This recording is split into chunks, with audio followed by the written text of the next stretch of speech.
Previously I showed you that in order to get the index of an item, you can use the index method. Now, how can we do the reverse? How can we get an item given its index? Well, for that we need to look one more time at the list of attributes that we can apply to list.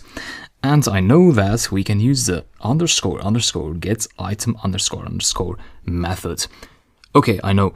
I told you earlier that these methods rarely you're going to use.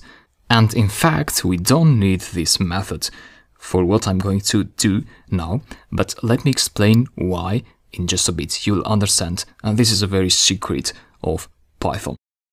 So let me go ahead and use get item with double underscores. And of course, it's a method, so it needs this round bracket, parenthesis. So let's try to get the item with index 1. Which would that be? Well, 8.8. Now, the secret is that you don't have to use that ugly method there with those double underscores. All you have to do is use this syntax.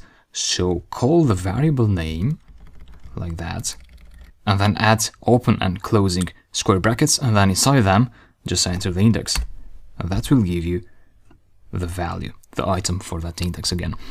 Even though you're doing this, Python on the background actually is calling this method and is passing this item, this value, as an input for that method.